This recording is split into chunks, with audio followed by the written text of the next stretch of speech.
Jazallah Sayyidana Muhammadan anna khairan jazallah Sayyidana Muhammadan anna ma'wa'alu. Assalamualaikum warahmatullahi wabarakatuh. Alhamdulillah, alhamdulillahil qail fi kitabihil karim. A'udzu billahi minasyaitonir rajim. Kullu nafsin dha'iqatul maut. Wassalatu wassalamu ala sayyidina Muhammadinil qail. Man nasiya sholata alayya nasiya tariqal jannah. Wa ala alihi wa ashabihi wa mawala. La haula wa la quwwata illa billah. Wa ba'du. Yang terhormat Bapak Kaling wonten, alhamdulillah asik neng. Yang terhormat Bapak Ketua RT hadir, alhamdulillah. Loh, pundi Pak? Oh, berangkat Bu. Masya Allah, pejabat sekaligus ulama. Insya Allah, ais ulama karo pejabat ditanggung neng pundake wong siji, selesai urusan. Insya Allah. Yang terhormat Ketua Musola Al Hidayah wonten nggih? Alhamdulillah.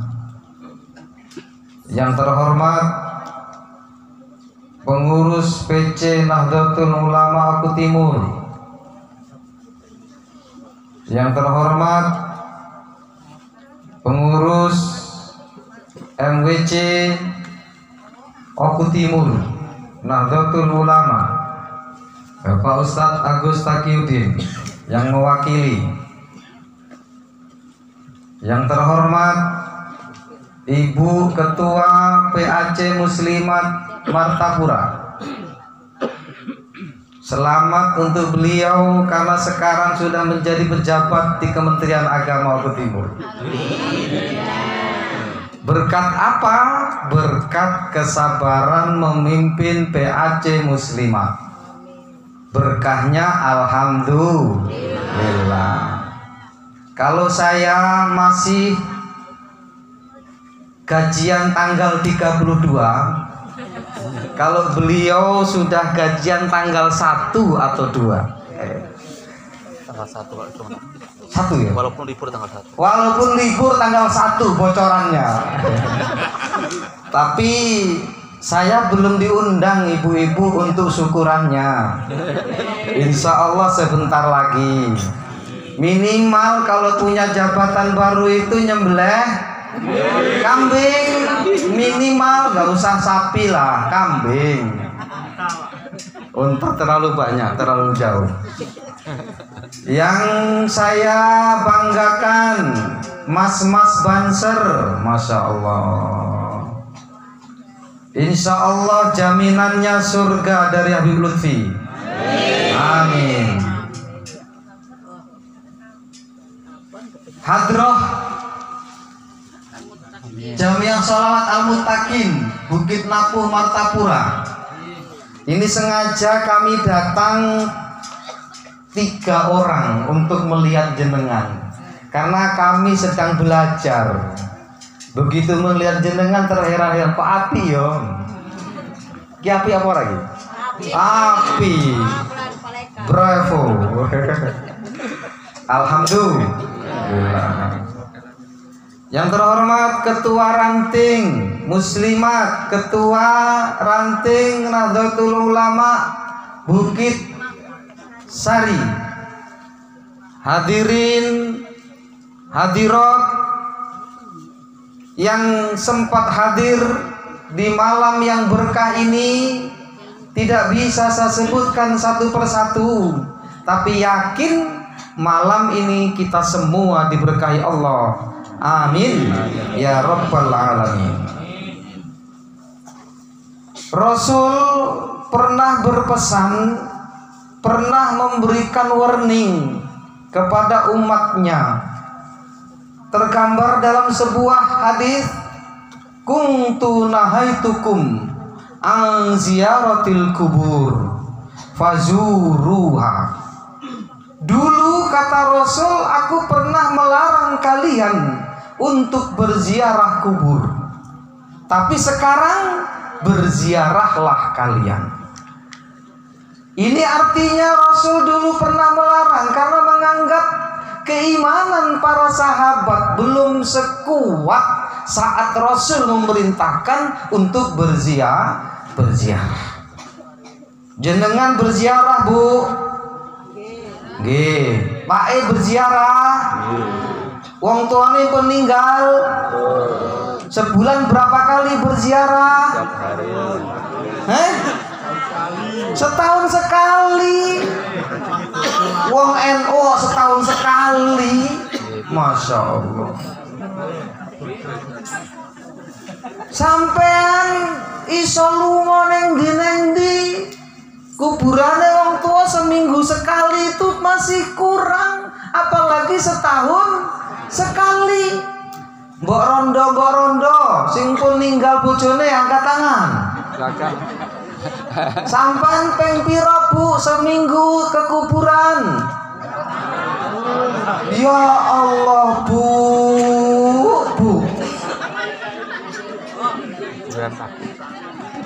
Wedi. Warisane tinggi. Rati dongakne sing duwe warisan. Padahal Masya Allah, Ibu, di dalam kitab Ar-Ruh, Ibnu Qayyim Al-Jauziyah menulis. Ibu bapak kenal nggak Ibnu Qayyim Al-Jauziyah? Ibnu Qayyim Al-Jauziyah itu ulama muridnya Ibnu Taimiyah. Kita tahu Ibnu Taimiyah ini leluhurnya Wahabi. Ben ra krungu Wahabi. Leluhurnya itu, tapi punya murid namanya Ibnu Qayyim Al-Jauziyah menulis kitab Ar-Ruh yang di situ direkomendasikan untuk kita semua agar sering-sering berziarah kubur. Bahkan dalam riwayatnya ada seorang laki-laki, dalam kitab itu di halaman 180 kitab Ar-Ruh, seorang laki-laki ini selalu berziarah kubur setiap hari karena bapaknya meninggal. Sedih dia, setiap hari dia pulang dari kerja mampir, kebetulan selalu lewat kuburan itu. Mampir setiap hari berdoa, besok lagi mampir, besok lagi mampir, sampai berjalan 3 tahun. Dirabu telung tahun. Selama 3 tahun dia selalu mampir di kuburan bapaknya, dan juga dia selalu mendoakan orang-orang yang di sekitar kuburan bapaknya.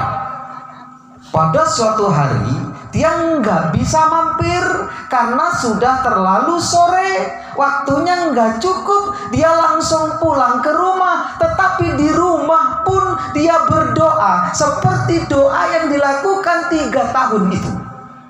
Apa yang terjadi di malam hari? Dia bermimpi. Di dalam mimpinya ditemui oleh orang-orang yang meninggal dan mereka haus, mereka minta minum. Mereka berkata kepada si laki-laki ini, "Kenapa engkau tidak mampir lagi?" Padahal cuma 1 hari dia nggak mampir, sudah ditegur oleh orang-orang yang sudah dikubur itu. Loh, aku kan juga berdoa untuk kalian di rumah. Bener, doamu sampai, tapi kami nggak merasa nikmat, nggak merasa nyaman ketika jenengan berdoa di rumah dengan jenengan datang ke kuburan. Penting apa penting Bu ke kuburan? Penting. Doa kalau kita di rumah doa sampai apa enggak? Sampai. Bahwa orang-orang yang dikubur ketika kita menziarahi mereka terdapat dalam kitab Ar-Ruh itu yastabsyir. Yastabsyir itu bahagia, Ibu. Artinya Allah menjadikan pertemuan orang yang berziarah itu oleh orang-orang yang diziarahi, meskipun mereka sudah mati, mereka menganggap dan mereka merasakan itu sebuah pertemuan yang istimewa. Tidak ada pertemuan yang lebih istimewa dibandingkan dengan ketika kita berziarah. Bener apa iki? Percaya mboten, Bu? Rasul Muhammad sallallahu alaihi wasallam saat Fathu Makkah. Tahu Fathu Makkah, Bu? Mekah dibuka oleh kaum muslimin. Rasul pindah dari Mekah ke Madinah. Mekah ketika itu ditinggal Rasul dalam keadaan seperti apa? Dikuasai oleh kaum kafir Quraisy. Begitu Rasul pindah ke Madinah menyusun kekuatan, dan kekuatannya sudah full, kekuatannya sudah banyak. Lalu kemudian datang ke Mekah berbondong-bondong. Banyak betul sahabatnya ikut. Ribuan umat ketika itu ikut membawa senjata juga, meskipun senjatanya tidak untuk niat perang. Tapi kemudian akhirnya tunduklah Mekah, dan Mekah bisa dibuka oleh kaum muslimin. Mekah dikuasai, setiap pos-pos sudah bisa dikuasai. Kemudian para sahabat pulang ke rumah mereka masing-masing. Sebelum berangkat kembali ke Madinah, Abu Bakar pulang ke rumahnya, Umar pulang ke rumahnya, Utsman pulang ke rumahnya, Abu Ubaidah pulang ke rumahnya, Khalid bin Walid pulang ke rumahnya. Seluruhnya pulang ke rumahnya. Rasul pulang kemana, Ibu? Rasul kemana, Bapak? Rasul pergi ke kuburan Sayyidatuna Khadijah. Berapa hari, berapa malam Rasul ke sana? 3 hari 3 malam, Bu. Masang tenda Rasulullah tidak mau ditemani oleh siapapun. Sahabat disuruh pulang. Saat sahabat datang, engkau jangan temani aku ingin berduaan dengan Siti Khadijah, istriku yang tercinta. Ayo, sing bojone mati ping pira? Sedina neng kuburan. Ayo.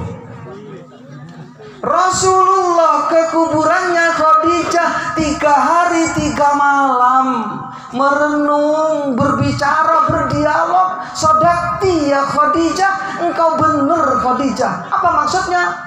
Rasul mengenang Khadijah. Dulu engkau pernah bilang padaku bahwa suatu saat nanti ya suamiku yang tercinta, ketika nanti Mekah engkau bisa kuasai, orang akan berbondong-bondong masuk Islam. Sodakti ya Khadijah, engkau benar ya Khadijah. Sekarang aku lihat dengan mata kepalaku, orang berbondong-bondong masuk Islam. Bahkan Ikrimah bin Abi Jahal pun masuk Islam karena sudah Fathu Makkah ini. Sodakti ya Khadijah, engkau benar ya Khadijah.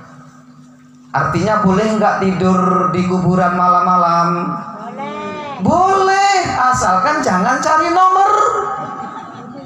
Ini kuburan cari nomor, itu yang nggak boleh. Cari wangsit, cari wangsit ke kuburan. Rasulullah berdialog 3 hari 3 malam. Sodakti ya Khadijah, engkau benar ya Khadijah, engkau benar. Ini gambaran bahwa manusia perlu ke kuburan. Kenapa sampai kitab Ar-Ruh itu diprotes, digugat oleh kaum itu sendiri? Ibnu Taimiyah menggugatnya. Gak mungkin Fatihah itu sampai, gak mungkin orang yang mati itu ditalkin mendengar. Padahal di dalam kitab itu disebutkan annal maita yasma'u qur'ani alihim, bahwa sesungguhnya orang yang mati itu mendengar terompah yang sedang berjalan. Peziarah-peziarah itu, peziarah-peziarah itu ketika berjalan itu mayit mendengar, Ibu. Bahkan mamin muslim yamurru qabra ahi, tidaklah seorang muslim berjalan di atas kuburan sahabatnya wa ya'rifuhu fid dunya, yang ketika di dunia dia mengenalnya, illa raddallahu ruhahu ilaihi wa yaruddus salam. Ketika kita berjalan di kuburan itu ada yang kita kenal di dunia, lalu kemudian kita menyampaikan salam kepada dia, kecuali Allah mengembalikan ruh orang yang mati ini, lalu kemudian dengan takdirnya dia membalas salam jenengan. Di kitab Ar-Ruh disebutkan demikian, Ibu, bahwa mereka mendengar salam kita, mendengar suara kita, bahkan menjawab salam kita, tapi kita enggak dengar. Kalau jenengan dengar, jenengan melari. Misal assalamualaikum, waalaikumsalam, geger dunia. Ditakdirkan tidak dengar itu baik, tapi kita nggak dengar. Bukan mereka nggak jawab salam, mereka jawab salam, tapi kita nggak dengar. Apa iya ada perintah assalamualaikum ya ahla diyar? Kan ada perintahnya tuh dari Rasul. Apa iya sebuah perintah itu hanya sekedar perintah, nggak ada kelanjutannya? Nggak mungkin. Rasul memerintahkan salam, berarti dengar yang dikatain salam, yang disampaikan salam, itu pasti dengar. Rasul memerintahkan saat jenengan lewat ke kuburan, pakai apa? Salam, assalamualaikum ya ahlad diyar, minimal itu, Bu. Makanya kalau yang sudah punya suami meninggal, sering-sering ke kuburan. Nggak bisa setiap hari. Kalau setiap hari itu yang paling bagus kapan waktunya? Setelah asar hari Kamis atau hari Senin. Tapi yang paling bagus hari Kamis sore setelah asar, baliknya besok pagi, Bu. Ngeri. Padahal tidak, sebenarnya sama saja di kuburan dan tidak di kuburan itu sama saja. Apa yang kita ucapkan? Bapak, Pakmu, kowe kok wis mati ya Pakmu. Kaya ini pertemuan kita itu belum lama Pakmu. Anak itu wis gede-gede Pakmu. Saiki sampean orang delok. Saiki anak itu kabeh dadi pegawai Pakmu. Coba Pakmu, kamu itu belum mati, misal. Boleh seperti itu. Jenengan mau pergi ke Jakarta, pamit dulu sama suami, jangan pamit di rumah, ke kuburan. Karena kuburan itu miniaturnya orang yang mati di dalam dunia. Dan mereka mendengar, mereka melihat, mereka di alam barzah. Alam barzah itu benteng, Ibu, benteng berkaca. Mereka melihat di dunia, tapi tidak bisa kembali ke dunia, karena dunia bagi dia sudah habis. Mereka melihat akhirat, tapi belum bisa ke sana, karena akhirat belum digelar. Tapi mereka melihat jenengan pakai sawah mereka, jenengan pakai mobil mereka. Mereka melihat jenengan rebutan waris, mereka melihat jenengan amal soleh, mereka dapat kiriman secara otomatis, dapat kabar. Anak jenengan, kata malaikat, lagi berbuat baik nih, kebaikan untukmu. Nih dosa ini dihapus ya. Seperti itu. Kematian itu di alam barzah, kita menunggu amal soleh orang-orang yang dekat dengan kita. Nggak harus anak. Orang yang nggak punya anak bagaimana? Ya perbuatan baik dia kepada orang lain akan memancarkan kebaikan itu kepada dia. Apalagi kalau harta si mayit ini dipakai oleh anak itu, anak angkat itu, maka anak angkat itu secara otomatis doanya juga usul kepada yang mati, Ibu. Kitab Ar-Ruh itu juga digugat. Gak mungkin Fatihah itu sampai, gak mungkin bacaan itu didengar oleh mereka. Kenapa? Karena memang Ibnu Taimiyah tidak merekomendasikan seperti itu. Tapi Ibnu Qayyim Al-Jauziyah terus menulis kitab itu sampai mengatakan lebih dari 28 dalil yang mendalilkan dalam kitab itu bahwa apapun yang dibaca orang yang hidup, apapun yang dilakukan oleh orang yang hidup, apapun perbuatan yang dilakukan oleh orang yang hidup sampai kepada orang yang mati. Akhirnya buku itu digugat sana sini, tetap eksis, bahkan sekarang dibaca oleh orang sak-dunia. Insya Allah itu nanti akan dikaji, Mas, di Ansor Martapura yang sementara ini baru Daqaiqul Akhbar. Setelah selesai Daqaiqul Akhbar, insya Allah kita akan mengaji kitab Ar-Ruh itu, insya Allah. Ini wajib bagi orang yang sudah usianya 50. Orang yang usianya 50 harus ngerti kitab Ar-Ruh ini menurut saya.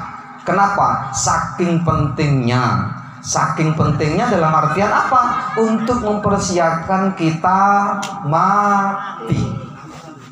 Mati itu perlu persiapan enggak, Bu? Perlu minimal ilmu kematian. Bar mati ki awake piye yo? Ruh itu nanti bagaimana? Apa belayang, apa kesasar, apa nyangkut neng pohon? Itu nanti ada di kitab Ar-Ruh itu, Ibu. Insya Allah. Intinya bahwa malam ini yuk kita seneng ziarah kubur. Kenapa? Karena dengan berziarah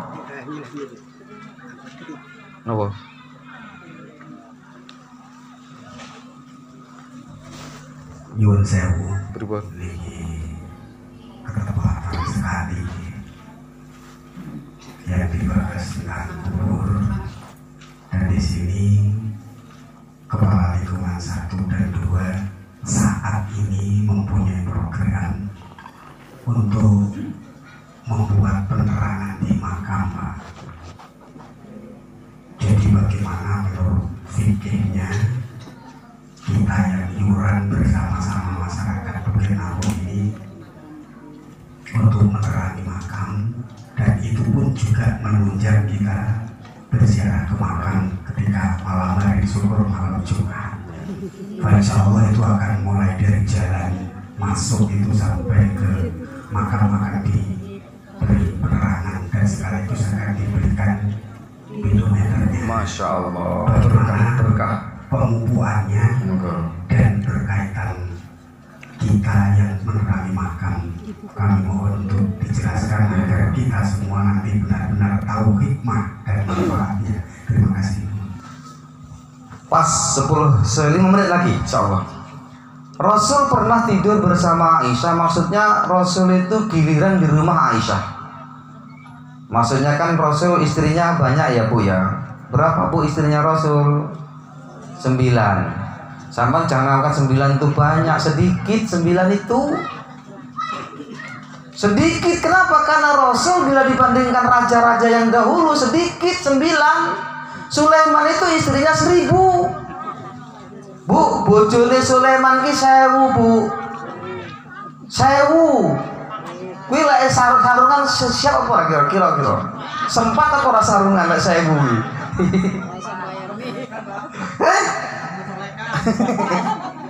Iki ada sisi rapi piye maksudnya? Sulaiman 1000, Mas. Daud 1000. Bojone Patakyodin sitok masih 1. Ini masih 1. Masih 2. Ketika Rasul di gilirannya Sayyidatuna Aisyah, malam-malam Aisyah bangun. Ketika Aisyah bangun, gerayah-gerayah, Ibu. Tahu gerayah-gerayah? Nah, gini loh, nyari-nyari Rasul nih, kemana Rasul? Kok nggak ada? Curiga dalam hati, namanya istri.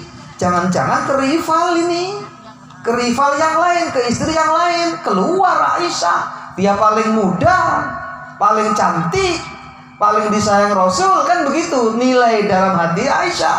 Keluar mencari Rasul. Kemana Rasul? Begitu keluar, ternyata Rasulullah sedang di kuburan Baqi malam-malam. Kuburan Baqi itu kuburan siapa? Kuburan orang-orang yang mati di medan perang Badar. Syuhada yang mati di medan perang Badar. Apa yang dilakukan Rasul malam hari di kuburan Baqi? Berdoa, mendoakan syuhada. Pertanyaannya, Rasul saat berdoa di rumah sampai apa enggak? Sampai Rasul saat mendoakan mereka di jalan, sampai apa enggak? Sampai. Kenapa Rasul enggak cukup itu? Rasul masih pergi ke kuburan Baqi. Jadi kalau maaf, Masya Allah, desa ini sampai punya program untuk menyinari kuburan malam hari, itu bagus banget Pak. Malam Jumat jenengan datang ke kuburan Bapak, bacakan Quran malam Jumat. Sing penting eling-eling, ojo golek nomor kuwi wae. Pokoknya baca Al-Quran di kuburan, ada keterangannya Pak. Bacaan apapun yang dibacakan di kuburan dengan dibacakan di rumah berbeda menurut mereka. Kenapa? Karena ketika kita di hadapan Bapak kita sedang meninggal di kuburan, itu Allah jadikan pertemuan yang paling indah. Hanya saja kita nggak merasakan, mereka yang merasakan keindahan itu, dan mereka merindukan itu. Setiap malam itu sebenarnya ya'tuna ila sama'i dunya. Mereka itu betul-betul datang ke sama'ud dunya, ke langit-langit dunia. Wa yaqifuna ala hidai buyutihim, kata dalam kitab. Mereka datang ke rumah masing-masing, berdiri di depan pintu. Wa yusallimu ahadan minhum, kemudian mereka bersalam kepada salah satu penghuni. Kalau yang meninggal istri, maka suami dipanggil, suamiku, suamiku, bisautin hazin, dengan suara melemah, suara yang sedih. Kamaratan, berapa kali? Alfa marroh, 1000 kali mereka memanggil kita, tapi kita diam saja. Kita nggak dengar, kita tidur. Mereka apa? Pengen didoakan. Kalian bisa beramal, berilah kami doa. Kami nggak bisa lagi beramal. Mereka menyesali nggak bisa beramal. Seperti itu, Masya Allah. Mereka rindu. Apalagi kita datang ke kuburan mereka. Saben malam Jumat ahli kubur mulai neng omah. Gunjalo donga wacan Quran najan sak kalimah. Lamun ora dikirimi banjur bali mbrebes mili. Bali neng kuburan mangku tangan tetangisan. Terus nih, kebangut kepacut temenangger anak turunku. Kowe ora wirang podo mangan tinggalanku. Lamun aku bisa bali ning alam donya, bakal tak ringkesi dunyaku sing isih ono. Mereka menyesal kalau sampai harta warisan mereka jadi rebutan. Dia pengen kembali ke dunia, mau ngambil lagi, tapi juga nggak bisa, terlanjur jadi rebutan. Ini saja. Wa fi yaumil qadim insyaallah, in uridu illa islah mastata'tu wallahu a'lam bishawab. Assalamualaikum warahmatullahi wabarakatuh.